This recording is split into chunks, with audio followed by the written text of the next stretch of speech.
Hi everyone, welcome back to my channel. My name is Nikki. So आज है हमारी class का डे 10 एंड आज हम सीखने वाले हैं कॉन्टूरिंग। तो कल की क्लास में हमने थ्योरी पढ़ी थी एंड आज हम प्रैक्टिकली उन चीज़ों को करके देखने वाले हैं कि कैसे किया जाता है। तो यहाँ पर मैं आपको पहले ब्लशर को अप्लाई करना सिखाऊंगी एंड देन हम कॉन्टूरिंग सीखेंगे, ठीक है। बेसिकली मुझे कॉन्टूरिंग करना बिल्कुल भी पसंद नहीं है, बट आप लोगों के लिए मैं कॉन्टूरिंग आज करने वाली हूँ, तो वो आपको मैं दिखाऊंगी कि किस तरीके से हम कर सकते हैं, कैसे ब्लेंड करना होता है। तो यहाँ पर मेरे पास ये स्विस ब्यूटी का लिपस्टिक का पैलेट है, जो कि मैं एज अ ब्लश यूज़ करती हूँ। इसे मैंने कभी भी लिपस्टिक के तौर पे यूज़ नहीं किया है, मैं ब्लशर के लिए ही इसे यूज़ करती हूँ एंड बहुत अच्छे अच्छे शेड्स है इसमें, इसीलिए, ठीक है। तो यहाँ पर मैं ना ऐसे 2-3 कलर को मिक्स करती हूँ। मैं ऐसा कुछ परफेक्ट शेड नहीं चुनती हूँ कि मैं यही लगाऊंगी। मैं ऐसे 2-3 कलर को मिक्स करती हूँ एंड देन फिंगर की हेल्प से मैं लगाती हूँ। तो यहाँ पर मैं आप देख सकती हूँ कि किस डायरेक्शन में ब्लशर को अप्लाई कर रही हूँ। ये जो तरीका है ये मैंने पारुलकर मैम से सीखा था एंड मुझे उनकी जो ब्राइड्स है वो काफ़ी ज़्यादा पसंद है। तो उनकी ब्लशर की टेक्निक्स को मैं यहाँ पर यूज़ कर रही हूँ। तो वो कुछ इस तरीके से ही ब्लशर को अप्लाई करती है एंड आप भी उनकी वीडियो देखोगे तो आपको समझ आएगा कि वो ब्लशर कुछ इसी डायरेक्शन में लगाते हैं, ठीक है।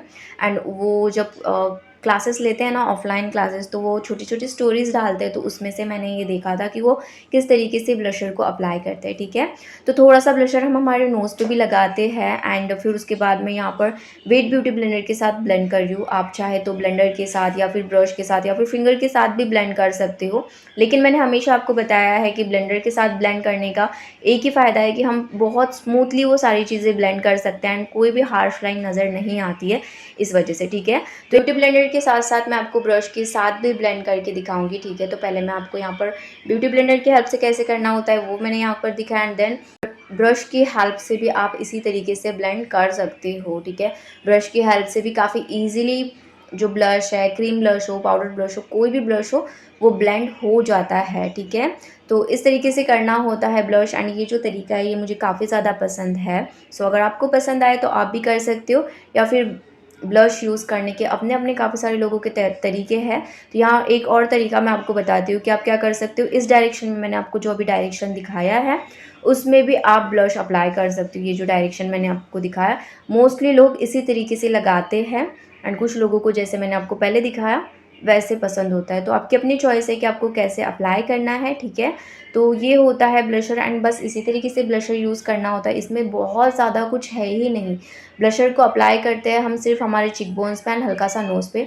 उसके बाद मैं यहाँ पर आपको ब्लेंडिंग भी बताती हूँ एंड थोड़ा सा यहाँ पर बता देती हूँ कि काफ़ी लोग क्या करते हैं ना कि एकदम नोज़ तक ब्लशर को अप्लाई करते हैं। तो आपको हमेशा ध्यान रखना है कि आपके नोज़ में और ब्लशर में 2 फिंगर्स का गैप हो, ताकि ब्लशर जो है वो एकदम भर भर के दिखे ना, ठीक है।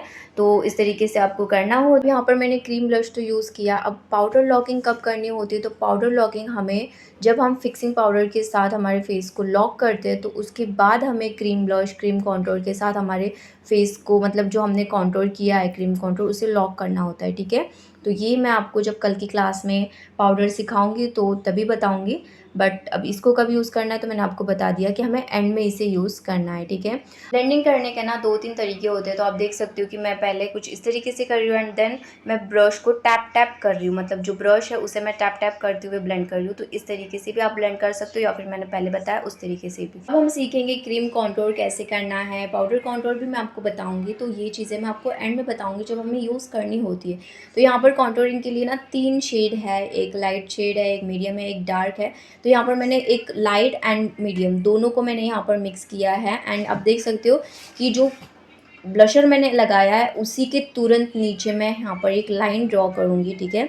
तो काफ़ी सारे लोग क्या करते हैं ना कि इस तरीके से एकदम शार्प सी लाइन क्रिएट करते हैं, तो ऐसे आपको नहीं करना है, ठीक है। आपने ब्लशर लगाया है ना, बस उसी के नीचे से आपको एक लाइन क्रिएट करनी है, ठीक है।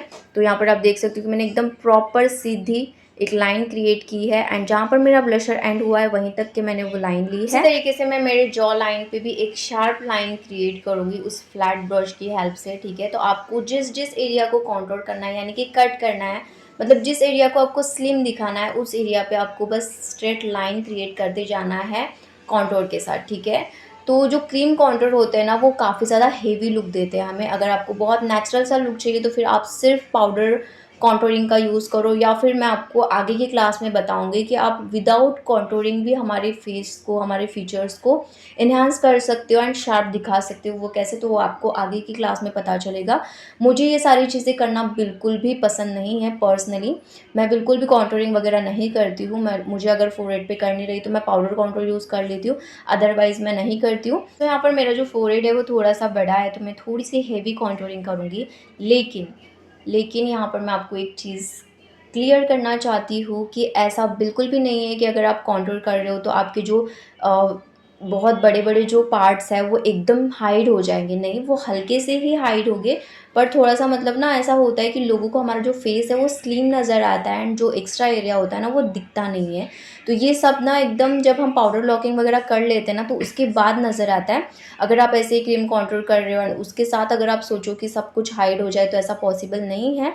जब हम फिक्सिंग कर लेते हैं हमारे फेस को, पाउडर लॉकिंग कर लेते हैं, तो उसके बाद वो पूरा हमें समझ आता है कि हमारा कौन-सा एरिया हाइड हो चुका है।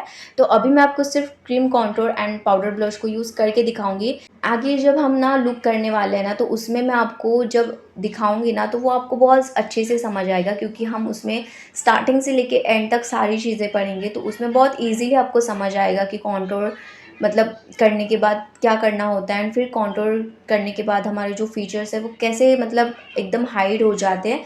तो ये आपको तभी समझ आएगा, अभी वो बिल्कुल समझ नहीं आने वाला है, ठीक है। तो यहाँ पर मैंने, आप देख सकते हो कि नोज़ पे भी मैंने एक शार्प लाइन क्रिएट की है एंड मैंने ब्रश को कुछ इस तरीके से पकड़ा हुआ है। तो आपको ब्रश को पहले फ्लैट करना है एंड देन एक शार्प लाइन क्रिएट करनी है, ठीक है। तो इस तरीके से करना होता है। देन यहाँ पर मैं एक ब्लेंडिंग ब्रश लूँगी जो कि कॉन्टूरिंग के लिए ही है। उसके साथ मैं ब्लेंड करूँगी। तो पहले यहाँ पर मैं मेरे फोरहेड को देख सकते हो कि किस डायरेक्शन में ब्लेंड कर रही हूँ, ऊपर के साइड में आपको ब्लेंड करते जाना है, ठीक है। तो इस तरीके से आपको ब्लेंड करना है। देन मेरे जो चिक बोन्स है उसे ब्लेंड करने के लिए मैं अपवर्ड टू आउटवर्ड डायरेक्शन में ब्लेंड कर रही हूँ। एंड इसके साथ क्या होता है ना कि आप देख सकते हो यहाँ पर मैंने, जहाँ पर मैंने कॉन्टूर अप्लाई किया है ना फोरहेड पे, तो मतलब एक शैडो टाइप का क्रिएट हो जाता है वहाँ पे एंड वो एरिया जो है ना वो थोड़ा-सा छोटा नज़र आता है। एंड ये सब ना एकदम प्रॉपर कब नज़र आता है, जब हम पाउडर लॉकिंग करते हैं तब, उसके पहले नहीं, ठीक है। उसके बाद मैं जॉ लाइन को नीचे के साइड में ब्लेंड कर रही हूँ। तो जॉ लाइन को हमें इसी तरीके से ब्लेंड करना होता है एंड उसके बाद जो नोज़ है उसे मैं यहाँ पर कुछ इस तरीके से ब्लेंड कर रही हूँ। हमारे साइड पे आपको ब्लेंड करना होता है, अंदर के साइड में नहीं, आपको बाहर के साइड में उसे ब्लेंड करते जाना है, ठीक है। तो ये होता है ब्लेंडिंग का तरीका। आप ब्यूटी ब्लेंडर के साथ भी ब्लेंड कर सकती हो, ब्रश के साथ भी कर सकते हो। तो यहाँ आप देख सकते हो कि मेरा जो फेस है वो आपको हल्का सा मतलब लग रहा होगा ना, कुछ तो फ़र्क नज़र आ रहा होगा कि जो मतलब स्लिम सा नज़र आ रहा होगा। एंड मुझे ऐसा जो फेस का शेप है वो बिल्कुल नहीं पसंद है। मेरा जो नेचुरली फेस के फीचर्स है या फिर मेरा जो नेचुरली शेप है वही मुझे पसंद है। मैं हल्की सी नोज़ कॉन्टूरिंग करना पसंद करती हूँ एंड फोरहेड को हल्का सा कॉन्टूरिंग करना पसंद करती हूँ। बाकी कुछ भी मुझे पसंद नहीं है कॉन्टूर करना, ठीक है। तो यहाँ पर आप देख सकते हो कि मेरी जो नोज़ है वो काफ़ी ज़्यादा चपटी सी दिखती है, बट कॉन्टूरिंग करने के बाद वो थोड़ी सी उठी हुई नज़र आ रही है। तो ये होता है कॉन्टूरिंग में फ़र्क कि कॉन्टूर करने के बाद चीज़ें ना थोड़ी सी स्लिम नज़र आती है। एंड यहाँ पर मैं आपको दिखा रही हूँ कि मतलब जब तक कि हम लूज़ पाउडर यूज़ नहीं करते हैं ना तब तक कॉन्टूरिंग का भी असर नहीं दिखता है। तो यहाँ पर मैं आपको नोज़ पे दिखा रही हूँ, आप देख सकते हो कि नोज़ पे जब मैं लूज़ पाउडर अप्लाई कर रही हूँ तो थोड़ा-सा लुक जो है वो ज़्यादा बेटर लग रहा है कॉन्टूरिंग का, एंड नोज़ जो है वो थोड़ी ज़्यादा स्लिम नज़र आ रही है। यहाँ पर मैंने आपको हल्की-हल्की सी पाउडर लॉकिंग दिखाई है ताकि आपको थोड़ा-सा मतलब दिखे, बट पाउडर लॉकिंग जो होती है ना वो बहुत अच्छे से करनी होती है, तब जाके ये सारी चीज़ें एनहांस होती है एंड हमें नज़र आती है प्रॉपर तरीके से, ठीक है। तो ये होता है कॉन्टूरिंग एंड इसी तरीके से करना होता है। एंड आजकल इतनी हेवी कॉन्टूरिंग लोग पसंद नहीं करते हैं, मोस्टली पीपल होते हैं कि उन्हें बहुत सॉफ्ट लुक चाहिए होता है, तो हम पाउडर कॉन्टूर के साथ कॉन्टूर करके भी रख सकते हैं, ठीक है। तो जब हम लूज़ पाउडर यूज़ कर लेते हैं, यानी कि लूज़ पाउडर के साथ जब हमारे फेस को लॉक कर लेते हैं एंड हमारे फीचर्स को और ज़्यादा इन्हांस कर लेते हैं ना, तो उसके बाद हमें powder blush and powder contour use करना होता है, ठीक है। तो समझ आई आपको?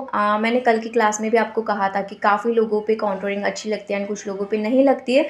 तो आप देख सकते हो कि मेरा जो फेस है वो एकदम शार्प नज़र आ रहा है। तो मुझे पर्सनली कॉन्टूरिंग पसंद नहीं है एंड मुझे ऐसा लगता है कि मेरे फेस के ऊपर कॉन्टूरिंग बिल्कुल भी अच्छी नहीं लगती है, ऐसा मुझे लगता है। जब हम क्रीम कॉन्टूर यूज़ करते हैं ना तो उसके लिए ब्लेंडिंग बहुत इंपॉर्टेंट होती है, बहुत अच्छे से ब्लेंड करनी होती है सारी चीज़ें।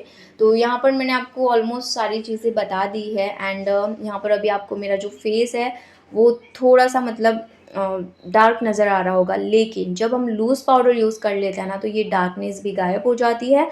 एंड जो ये डार्क चीज़ें आपको नज़र आ रही है ना, ये क्या होती है कि ये हमारे जो एक्स्ट्रा एरियाज़ होते हैं ना, उन्हें कट करना यानी कि हाइड करने का काम करती है ये डार्क चीज़ें, ठीक है? मतलब ये जो डार्क कॉन्टूर आपको दिख रहा है, ये काम करेगा मेरे फेस को स्लिम दिखाने में एंड जो चीज़ें एक्स्ट्रा की है उसे कट करने में। इसी तरीके से हमें सॉफ्ट कॉन्टूरिंग भी करनी होती है, जो कि हम पाउडर के साथ करते हैं। इतनी हेवी कॉन्टूरिंग ना आजकल लोग पसंद नहीं करते, जो मैंने आपको बताई है, ठीक है?